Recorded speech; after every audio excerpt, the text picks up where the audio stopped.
জীবিত থেকেও মৃত এক বৃদ্ধ, 4 বছর ধরে সরকারি ভাতা বন্ধ। ঘটনা স্বীকার করে নিলেন স্থানীয় পঞ্চায়েত। শুরু রাজনৈতিক তরজা। স্ত্রী, পুত্র, বৌমার, নাতিকে নিয়ে অভাবের সংসার সিমলাপালের কানাকাটা গ্রামের বছর 80 নজর আলী খাঁয়ের। কিন্তু জলজ্যান্ত মানুষটা এখনো দিব্যি হেঁটে চলে বেড়ালেও বিগত 2020 সাল থেকে সরকারি কাগজে কলমে মৃত। ফলে ওই বছর থেকেই বন্ধ বার্ধক্য ভাতাও। এমনটাই দাবি নজর আলী খাঁ ও তার পরিবারের সদস্যদের। একজন জলজ্যান্ত মানুষ কিভাবে সরকারি খাতায় মৃত হলেন, এই প্রশ্ন যখন ঘোরাফেরা করছে, ঠিক তখনই শাসক বিরোধী দুপক্ষই পরস্পরের দিকে কাদা ছোড়াছুড়িতে ব্যস্ত। সিপিআইএমের সিমলাপাল এরিয়া কমিটির সদস্য কৌশিক পাইন এই বিষয়ে বিস্ফোরক মন্তব্য করেছেন। তিনি বলেন, বর্তমানে সরকারটাই গাফিলতিতে ভরা। তাদের জানা, সিমলাপালে এক খাদ্য সরবরাহ দফতরের আধিকারিক জীবিত থাকা সত্ত্বেও তার স্ত্রী বিধবা ভাতা পান। আবার এখানে এমন ছেলেও আছে যে বিধবা ভাতা পাচ্ছে। ভোট পাওয়ার আশায় নথি যাচাই না করে এইসব করা হচ্ছে বলে তিনি দাবি করেন। একই সঙ্গে সরকারি কাগজে কলমে মৃত নজর আলী খাঁ জীবিত প্রমাণেও তারাও সাধ্যমতো চেষ্টা করেছেন বলে তিনি জানান। অন্যদিকে বাঁকুড়া জেলা তৃণমূলের সম্পাদক রামানুজ সিং মহাপাত্র বিরোধীদের ছিদ্রান্বেষী দাবি করে বলেন, ওদের জনসংযোগ নেই, কোথায় একটা ভুল পেয়েছে সেটা নিয়েই পড়ে আছে। বৃদ্ধ নজর আলী খাঁয়ের বিষয়টি তাদের জানা আছে ও সমস্যা সমাধানের চেষ্টা চলছে বলে তিনি জানান। সিমলাপালের ভিডিও মানস চক্রবর্তীকে এই বিষয়ে প্রশ্ন করা হলে তিনি বলেন, উনি আমার কাছে এসেছিলেন, কিছু একটা সমস্যা হয়েছে, খুব তাড়াতাড়ি বৃদ্ধ নজর আলী খাঁয়ের ফের বার্ধক্য ভাতা চালু হয়ে যাবে বলে তিনি জানান। বাঁকুড়া থেকে সুচিন্ত গোস্বামীর রিপোর্ট। দাদুর ভাতাটা 20 সাল থেকে বন্ধ হয়ে গেছে, কোনো কাজেই হচ্ছে নি। পঞ্চায়েত, ব্লক, ওই শুধু যা আশাই হচ্ছে। তারপরে দুয়ার সরকার বসছে, ওখানেও জমা দিতে বলছে, ওখান থেকেও কিছু হচ্ছে না। আর তোমার ওইটা পঞ্চায়েতে যাওয়ার পর মৃত বলে ঘোষণা করে দিয়েছে, ব্লকও ওই ব্যাপার, ওই মৃত বলে ঘোষণা। মানে জলজিত মানুষ মৃত ঘোষণা করে দিয়েছে। কি চাইছেন এখন? চাইছি বলতে, দাদুর যেমন কাজটা হয়ে যায়, বয়স্ক মানুষ তো অসুবিধা হচ্ছে খুব। কে মৃত ঘোষণা, কে মৃত লিখেছে জানেন কি? দীপক মাঝি। ওই দাদু বলছিল ওই দীপক মাঝি নাকি বটে, দীপঙ্কর মাঝি নাকি। আপনার নাম? আমার নাম মরহবি খান আর দাদুর নাম নজর আলী খান। দপ্তর গিয়েও পাচ্ছেন না, কি বলবেন? এটা আমিও শুনেছি, উনি আমার এবার এসেছিলেন, কিন্তু এটা যেহেতু আমরা নতুন, আমি নতুন এই মুহূর্তে পঞ্চায়েত দায়িত্ব নিয়েছি। আমার বোর্ডের আগের বোর্ডের এটা ব্যাপার, কোনো কারণে ভুলবশত এটা হয়ে গেছে। আমি ওটা উত্তর কর্তৃপক্ষকে জানিয়েছি এবং আমরাও চেষ্টা করছি যেটা যাতে উনি পুনরায় ভাতা পান এবং কীভাবে তাকে পুনরায় ভাতা দেওয়া যায় সেই দিকে আমরাও চেষ্টা করছি।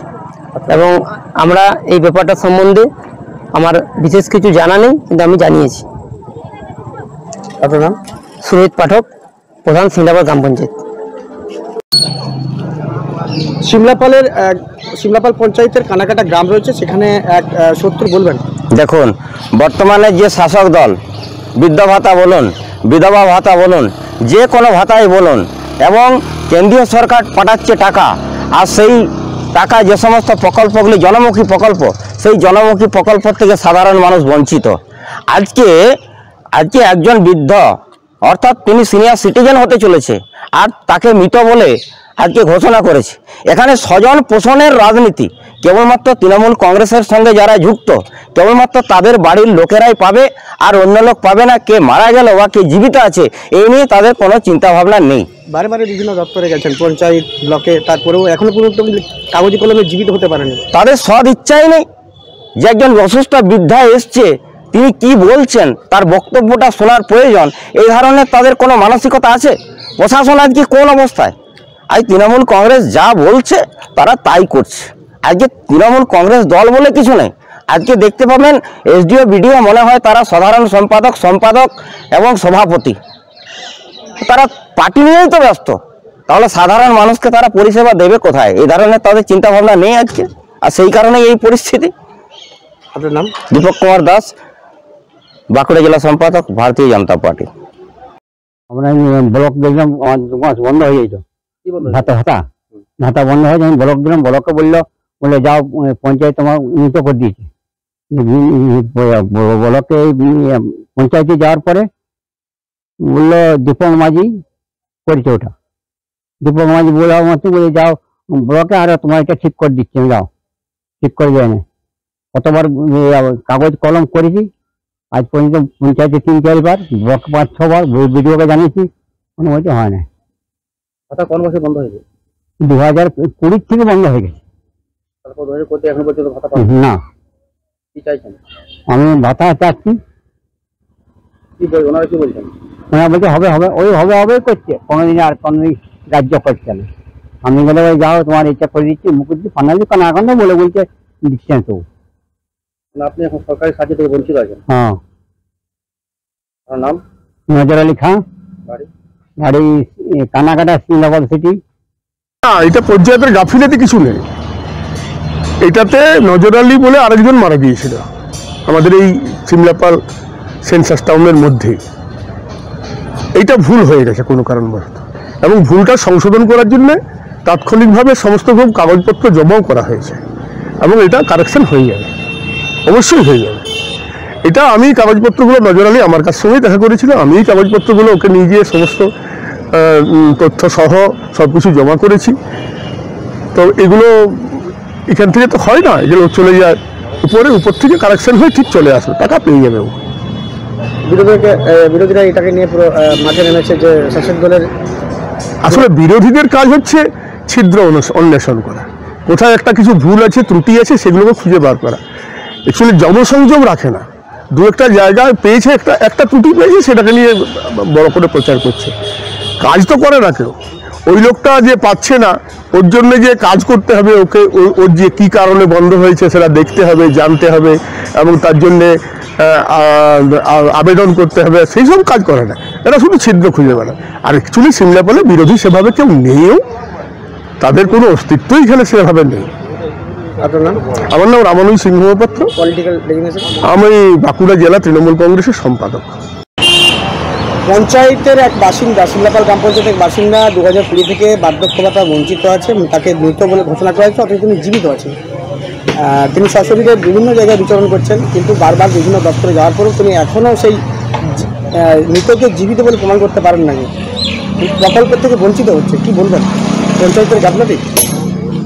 না, অ্যাকচুয়ালি এই তৃণমূল আমলে এইগুলো পঞ্চায়েতের গাফিলতি কি ব্লকের গাফিলতি কি সরকারের গাফিলতি, এটা বলবার থেকে আমার মনে হয় সব থেকে বলা ভালো এই তৃণমূল সরকারের আমলে সরকারটাই গাফিলতিতে ভরা। সিমলাপালে এরকম মানুষ আছে আমার জানা, আমি নাম করতে চাই না, যে ওনার স্বামী জীবিত আছেন, ওনার স্বামী ফুড সাপ্লাই অফিসের বড় অফিসার ছিলেন, ওই ভদ্রমহিলা বিধবা ভাতা পান স্বামী জীবিত থাকা অবস্থায়। এরকম মানুষ আছে সিমলাপালে, আমি জানি বা আমরা জানি যে যারা ছেলে অথচ বিধবা ভাতা পান।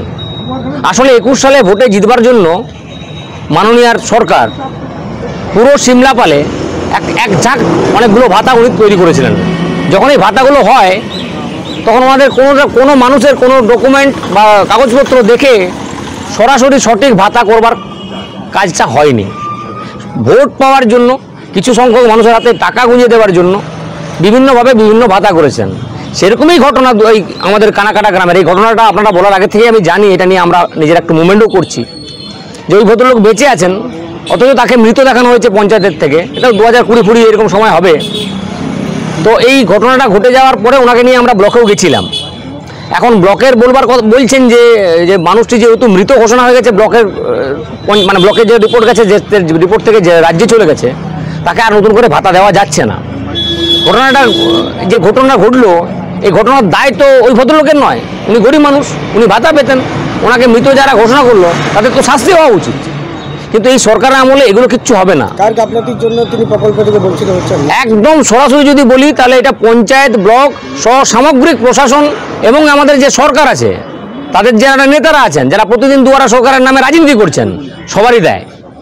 প্রত্যেকে জানে, তৃণমূলের নেতারা পর্যন্ত জানে যে ওই ভদ্রলোক জীবিত আছেন অথচ উনি ভাতা পাচ্ছেন না। গরিব মানুষ, একটি প্রান্তিক মানুষ, ওনার ভাতাটা হলে একটা সরকার সংসার চলে, সেটাতে উনি প্রতিদিন ঘুরছেন, আজ 3 বছর ধরে ঘুরছেন, কিন্তু ওনার কাজটা সুরাহা করা যাচ্ছে না। এই সরকারের আমলে সঠিক কাজ সঠিকভাবে করা যাওয়ার কোনো রাস্তাই নেই, এমনভাবে একটা সরকার চলছে। আপনার নাম? আমার নাম কৌশিক পাইন, আমি সিমলাপাল CPIM এরিয়া কমিটির সদস্য। আমার কাছে এসেছিলেন, ব্যাপারটা আমি দেখছি কি হয়েছে, বা যা সমস্যা ছিল মিটিয়ে পেনশন যেতে পারে সেটা আমরা দেখে নিচ্ছি, চালু করে দেখছি পেনশন। অবশ্যই কেন পাবেন না? এলিজিবল পেনশন নিশ্চয়ই পাবেন। 4 বছর উনি বলেন হ্যাঁ, কিছু একটা প্রবলেম কোথাও হয়েছে, আমরা দেখে নিচ্ছি। উনি এসেছিলেন, কি হচ্ছে সমস্যা দেখে পেনশন চালু করে দিচ্ছে। পশ্চিমবঙ্গ সরকার অনুমোদিত স্বাস্থ্যসাথী মান্যতাপ্রাপ্ত রোগী পরিষেবার বিশ্বস্ত প্রতিষ্ঠান দামোদর হেলথ কেয়ার।